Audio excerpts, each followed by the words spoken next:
একবার ব্যবহারযোগ্য প্লাস্টিকের ক্ষতিকর প্রভাব নিয়ে পাবনা ইমাম গাজ্জালী গার্লস স্কুল অ্যান্ড কলেজে সচেতনতামূলক প্রচারণা। সাংবাদিক শফিকাল কামালের পাঠানো তথ্যচিত্রে ডেস্ক রিপোর্ট।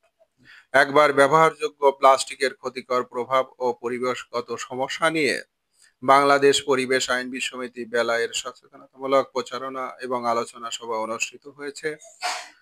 গত বুধবার 13 আগস্ট বেলা 11:30টায় ইমাম Ghazali girls school and college মিলনায়তনে অনুষ্ঠিত এই প্রচারণামূলক আলোচনা সভায় শিক্ষা প্রতিষ্ঠানটির প্রধান অধ্যক্ষ সুরাইয়া সুলতানার সভাপতিত্বে বক্তব্য দেন বেলা নেটওয়ার্ক সদস্য ও দৈনিক সিনসা পত্রিকার সম্পাদক সহকারী অধ্যাপক এস এম মাহবুব আলম, রেভারাইন পিপুল পাবনা জেলা শাখার সভাপতি নদী গবেষক ও বেলা নেটওয়ার্ক সদস্য ডক্টর মোহাম্মদ মনসুর আলম, ব্রাক পাবনা অঞ্চলের টিম লিডার মোহাম্মদ সোহরাব হোসেন, ইমাম গাজ্জালী গার্লস স্কুল অ্যান্ড কলেজের সহকারী প্রধান শিক্ষক মোহাম্মদ আনিসুর রহমান, সহকারী প্রধান শিক্ষক অবসরপ্রাপ্ত আইয়ুব হোসেন খান প্রমুখ অনুষ্ঠান সঞ্চালনা করেন সাংবাদিক কলামিস্ট ও বেলা নেটওয়ার্ক সদস্য শফিকাল কামাল।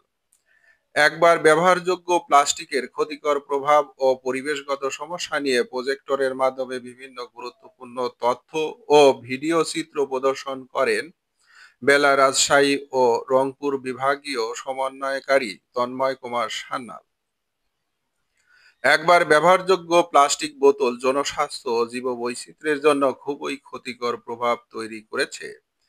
আমরা জানি এই অনিয়ন্ত্রিত প্লাস্টিক বর্জ্যের প্রভাবে শহরে জলাবদ্ধতা, ড্রেনেজের ব্যবস্থা বন্ধ হয়ে যাওয়া, দূষিত জলপথ এবং জনস্বাস্থ্যের জন্য চরম হুমকি স্বরূপ হিসেবে দেখা দিয়েছে। এই ভয়াবহ অবস্থা চলতে থাকলে পরিবেশের ভারসাম্যতায় বিপর্যয় ঘটবে।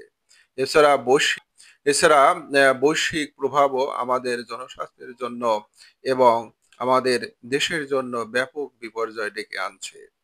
অনুষ্ঠানের সার্বিক সহযোগিতা করেন ইমাম গাজ্জালী গার্লস স্কুল অ্যান্ড কলেজের সহকারী শিক্ষক মোহাম্মদ আব্দুল মান্নান ও সহকারী শিক্ষক শাহানাজ সূচি। শিক্ষার্থীদের মাঝে বক্তব্য দেন নুসরাত জাহান তাস, মুশফিরাত তাসনিম, হুমায়রা তাবাসসুম ও নিয়তি ইসলাম। শিক্ষার্থীদের সচেতনতা বৃদ্ধির লক্ষ্যে একবার ব্যবহারযোগ্য প্লাস্টিকের ক্ষতিকর প্রভাব ও পরিবেশগত বিভিন্ন সমস্যা তুলে ধরা হয় মূলত এই সেমিনারে। এই সেমিনারের মধ্য দিয়ে শিক্ষার্থীরা পরিবেশ সম্বন্ধে এবং পরিবেশের উপর এই প্লাস্টিকের প্রভাব সম্বন্ধে ব্যাপক জ্ঞান অর্জন করতে পেরেছেন বলে তাদের বক্তব্যের মধ্য দিয়ে প্রমাণ মেলে। চলুন তাদের মুখেই শুনে আসি। নির্ভরশীল যে মাছগুলা যে আমরা যে মানে ঐতিহ্য আছে, যে ঐতিহ্যগুলো মাছের সাথে, সেগুলো কিন্তু আর থাকবে না ভবিষ্যতে।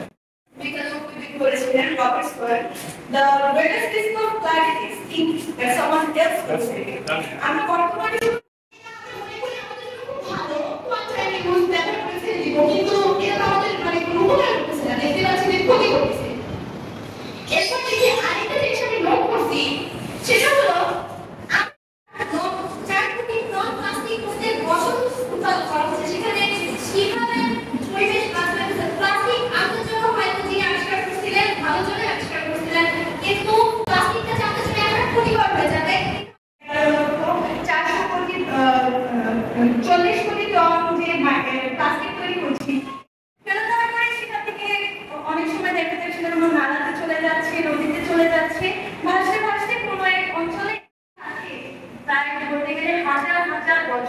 আমাদের পৃথিবীতে অস্তিত্ব বজায় রাখে।